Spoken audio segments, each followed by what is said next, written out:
Hi guys, welcome to Nurse Telly. Today we are discussing the amazing book Good to Great by Jim Collins. This is considered a prequel to Built to Last by the same author. He even though this book was written afterwards, he actually advises that you read this before. So now if you're someone that already as an entrepreneur, you have a business and you're trying to figure out how to move your business to better heights, how to hire people, how to make a better organization and all that, then this video is for you. Now sit back, relax, don't forget to like, share, and then invite more people to come into the community, subscribe, and let's begin.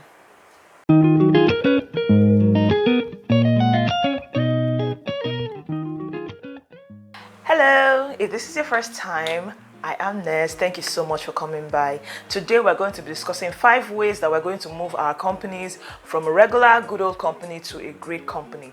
Jim Collins carried out a research using about 21 different people that are very good at their different fields, going around and exploring about 20 companies to decide what he considered great and what he considered a good company. Now, in the definition of the book, or the idea of the book, he talks about how good is actually the enemy of great. A lot of times when our companies are doing well, or when our businesses are doing well, we feel like we are good, so we don't try to improve or get better. So it's like this company, some companies are considered good and some are considered great. I would give you a whole list. I'll write it, I'll put it somewhere on the page here so you can see it. I'll just take a snapshot from the book so that you can see it. All right, some books were some companies were considered good to great companies that were good that became great, and other companies were called direct companies or something like that. Companies that were compared to, depending on the kind of business they had or the models that they had, that were very similar. Then those that were able to become great, which was very good, and those that have just been able to stay good or even plummet to oblivion. So today we're talking about 5 ways to turn your business. Number 1 is what he called the level 5 leadership. A level 5 leader is someone who bases his leadership on humility and the willpower. We cannot exaggerate the importance of discipline when it comes to leadership and building great companies. When you're building a great company, you cannot afford to make things all about yourself. So what he talked about was that the who is actually more important than the what. Do you understand? So it's like the person that you're working with is more important than what are we going to do with this company. Okay, so level 5 leaders are very, very important. And interestingly, he said that level 5 leaders are not usually people that are on the top. Like, they're not the executive, they may not be the instant executive people. They might just be someone on the floor that you pick up and turn into an executive because of the way they do their work. And he talks about how it's not about qualification, degree, pedigree. It's not about any of those things. It's actually about work ethic and the way they see themselves. So he was like, if you have a company and you notice that a particular department or a particular group is always doing very well, but nobody seems to be claiming the lead responsibility for winning, then that there's likely a level 5 leader there.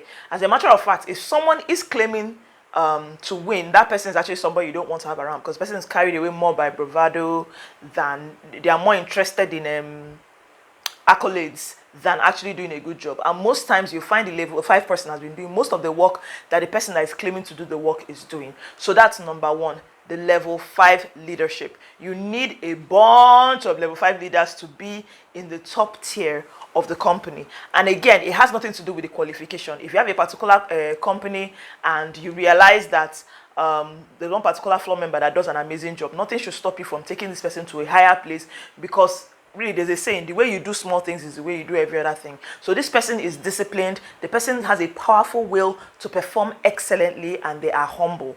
Those 3 major things is what will take this company will take this person from here to somewhere else. And you should have no problem employing these people. These people are going to make your company do amazingly well. Number 2 is get the right people on the bus. Now, he explained the company like a bus. I'm a Lagos person. In Lagos here, there's this bus that we call Danfo, okay?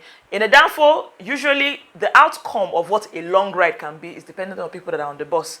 Some Danfos turn into joke, as in you can just sit down there and laugh so hard, while some downfalls can not turn into a complaint dumb. People will just sit down and be complaining. This one is not working. This one, while some is fight. Any small thing, and some people say it's the conductor's fault. Some people, but that's just how the buses work.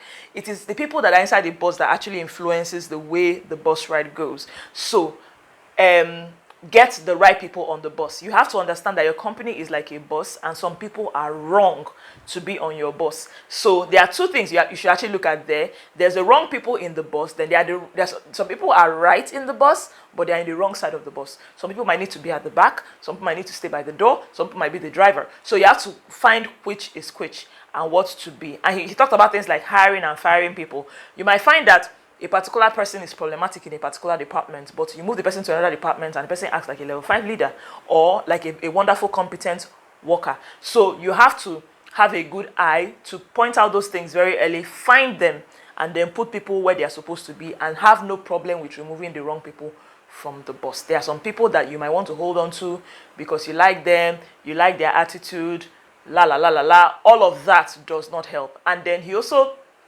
talked about the dangers of trying to inspire and motivate people. Some people do it with speech, some people do it with money. Some people say, oh, if you pay this certain amount, this kind of people will come. What then tends to happen is that you're creating more problem for yourself, because money is actually not a good incentive for somebody that is disciplined and wants to just do a great job wherever they are. And you also have to remember that these people are making the company more about the company, not themselves.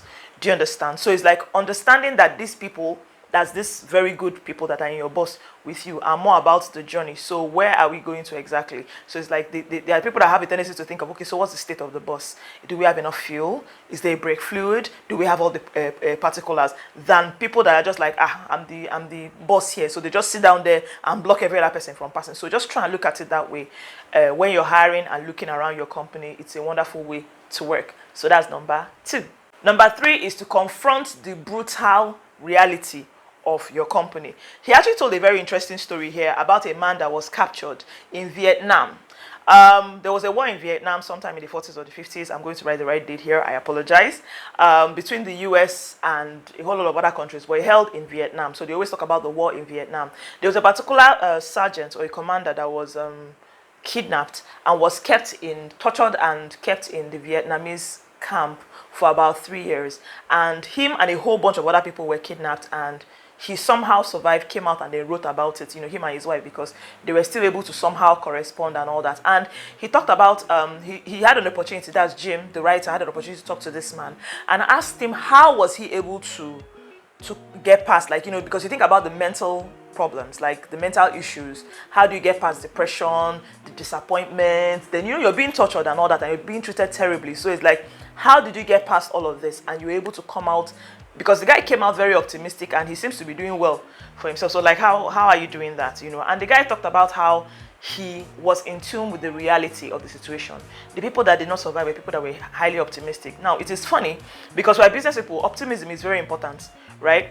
But however, he says that optimism can be a trap, because you tend to always believe that things will be good at a certain time. You tend to set a time to your optimism. So you're like, in December, we're going to be fine. In December, if it doesn't work, you think, okay, maybe January. But what then happens is that by the time you switch it and things go worse, you become heartbroken and then you die. That's what he said that happened to the optimistic people. So after a while, literally some of them will just sleep and not wake up. Like, they die of a heartbreak, because they just believe that they were going to be safe. They're like, no, the US forces are going to be, by Christmas, we're going to be home with our family. And it happened once, 2, 3, and suddenly people started becoming depressed, and some of them just started dying. And it wasn't like food poisoning, some of them just died.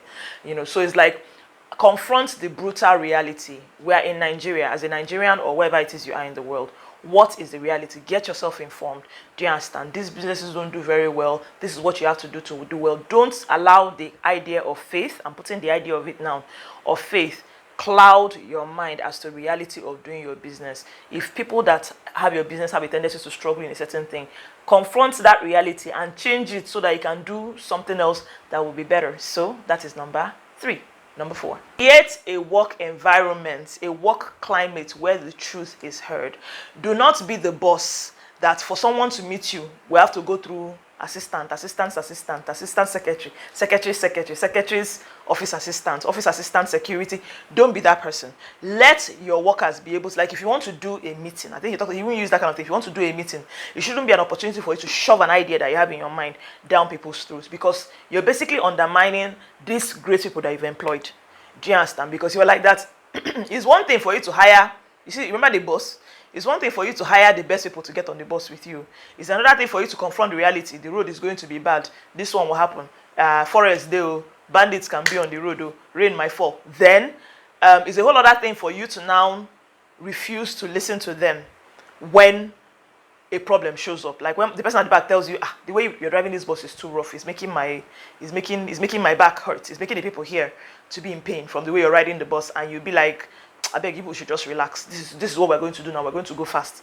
I don't know if you understand. So he was like, you cannot be someone that when you have meeting, your job is just to be shoving the truth, your idea down people's throat, because what you're doing is that you're basically killing the potential that your workers have, these amazing workers that you've hired. Okay, so he talked about how the first 2 times you may be able to get away with it, but as time goes by, your workers understand what you're doing and they stopped to contribute. There was one of the major dangers that he mentioned. That was when he was talking about things like inspiration or raising the wage, raising the amount of money that you pay your staff to be able to motivate them. He talked about how a lot of times in bad companies, you see, or in companies that don't do very well, you see the top people micromanaging people to do their job. He said that's actually the wrong way of doing business. You're not supposed to manage the people. Managing the people is a waste of time and is a waste of resources. You're supposed to be managing the situation. So it's like, if there's a problem here, fix the problem, but don't start managing people to fix that problem. Someone's job, just go this way. They cannot just go that way. You have to now come and stand there, hold the steering wheel. Oh yeah, go like this more, go like this more. If you have to do that every single time, that means the company cannot go forward. Do you understand? So he talked about the importance of that. Now, back to what I was talking about. He said that your staff starts to understand that this is what you do. You do meeting just to sit down and say your mind. When you do meeting just to say your mind and everybody must take it, everybody stops working. You start realizing that the good people even leave because they want to be able to use their job. They want to be able to use their skill. They want to be able to use their skill. They cannot use it when all you're doing is just sitting there saying, oh yeah, I've said people should do. So like, be able to create a climate where it is fair for people to sit down and say what their mind is. Someone comes to mind when I think about this. Who says you can't? That's the story of Frank Nnaji. I'm going to write the link here. I talked about it like 2 years ago. The owner of ABC Transport here in Nigeria. He talks about how he cannot walk into an ABC space anywhere in the country or outside the country because he has a terminal outside the country where people cannot just walk to him. Staff, customer, anybody cannot just walk to him and have conversation with him or have a complaint. Like, don't be someone that your ego has taken over everything, that someone cannot come and tell you, okay, this thing you did that time, you did not do it well. And the person will get fired. You can kill all his family members, kill the grandmother's cats. You know, it doesn't have to be that. Do you understand? Get to a point, create a climate where people can sit down and say, see, this thing you did was wrong. Encourage good, constructive arguments. Do you understand? Because it's in those arguments that you'll be able to find great, amazing ideas that can drive the company forward. That is number 4. Last, definitely not the least, have a council. This council one actually confused me a bit, and it still does. But he was talking about how you should just have a set of people that can just sit down and tell you the truth. Because I say it confuses me because you already said we should create a climate of truth. But you know, in creating a climate of truth, there's just people just sitting and telling you what they think their issues are, or they think you're doing well, and all that, which is good. However, the council is like people that you can go to and point out, see, I'm having this issue with my company, what can I do? Do you understand? He said that most of the companies that had great companies, that are now great companies, have a set of people, you know, people that are just so important to them, and there are people that understand the best way to do some certain things. They may not have those kind of companies, or they worked in those companies at one particular time, but they're not those people anymore. So it's like there are people that have been able to create maybe once or twice every year. They just sit down and talk about things that are happening in their businesses, and they're able to come out knowing more, learning more, and figuring out great ideas to make this work. So I hope that this was very helpful for you. Okay, if you have any question, let's hear it below. I'll tell you what the book actually says about it. This book is amazing.